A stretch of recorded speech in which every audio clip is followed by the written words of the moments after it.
बहन।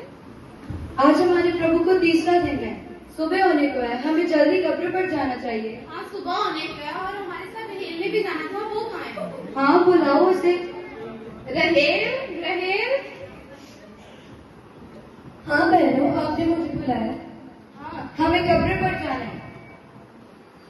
हमने कुछ सुगंधित वस्तुएं भी तैयार की थी, वो कहाँ है? हाँ, वो तो मेरे पास ही है, लेकिन कब्र पर तो एक बड़ा सा पत्थर भी होगा, उसे कौन हटाएगा? हमारी सहायता कौन करेगा?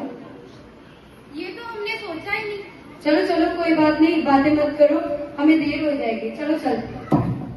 जब वह औरतें कब्र पर गई तो देखो कब्र का पत्थर हट चुका था, तो उन्होंने प्रभु यीशु की लोथ को ना पाकर हैरान हो गए। अरे, हमारे प्रभु की लोथ कहाँ गई? और कब्र का पत्थर भी हटा हुआ है और पहरेदार भी बेहोश है। जब मैं बातें कर रही थी तो देखो स्वर्गदूत उज्जवल वस्त्र पहने उनके निकट आकर खड़ा हो गया औरतें भयभीत हो गई। मत डरो, तुम जीवित को मुर्दों में क्यों ढूंढती हो? परंतु वह जी उठा है। स्मरण करो, जब यीशु गलील में थे तो उन्होंने तुमसे क्या बातें की थी कि मनुष्य का पुत्र पापियों के हाथों पकड़ा जाएगा, मारा जाएगा और तीसरे दिन फिर से जी उठेगा।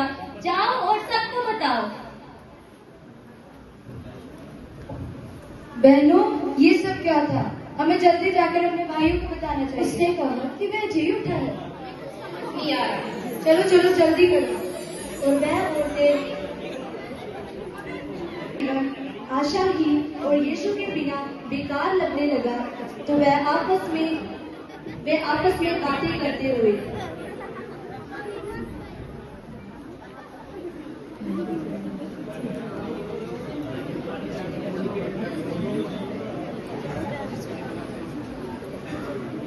यीशु के बिना अब हम क्या ही करेंगे? हमारे गुरु ने हमारे लिए इतना कर सका, थोड़ा मुड़ के लिए कुछ भी नहीं कर पाए। करो भाई, जो औरतें कब्र पर गई थी वो अब तक लौटी नहीं, देख कर आते हैं।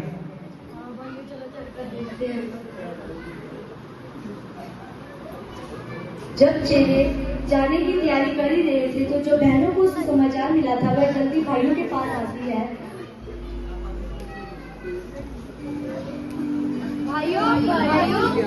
क्या हुआ?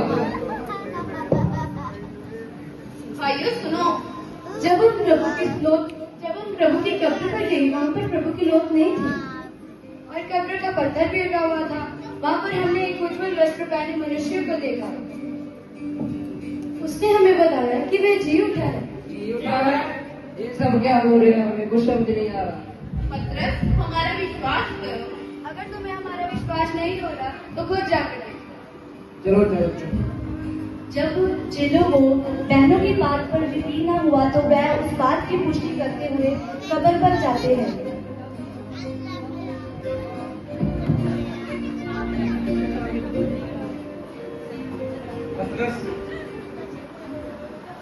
पतरस, देखो कब्र का पत्थर तो सच में हटा हुआ है। कब्र तो सच में खाली है।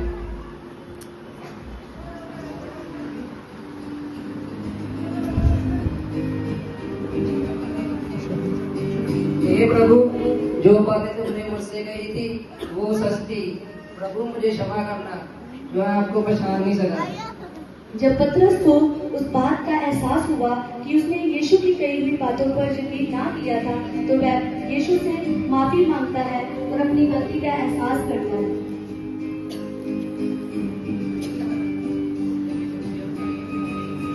और जब वह सब निराशा से एक कमरे में बैठे हुए थे, ये सोचते हुए कि यीशु की लोथ को कौन ले गया और कब्र का पत्थर भी हटा हुआ है, अब हम क्या करेंगे?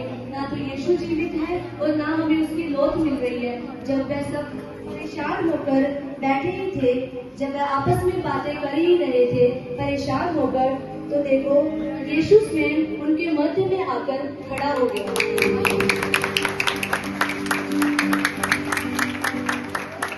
तुम्हें शांति मिले, तुम क्यों घबराते हो? पतरस, थोमा, यूहन्ना, आओ और सब मुझे छूकर देखो, क्योंकि आत्मा की मांस और हड्डी नहीं होती, जैसा कि तुम मुझ में पाते हो।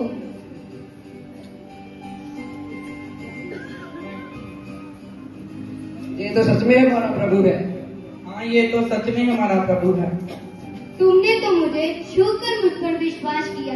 धन्य है ये लोग जिन्होंने बिन देखे मुझ पर विश्वास किया। जाओ जाओ, पिता पुत्र और पवित्र आत्मा के नाम में सबको बपतिस्मा दो और देखो मैं आज अब से लेकर जगत के अंत तक सदा तुम्हारे साथ रहूंगा। आमीन। हालेलुया। जिंदा है, जिंदा है, जिंदा है यीशु, जिंदा है, जिंदा है, जिंदा है, जिंदा है यीशु, जिंदा है। जो देते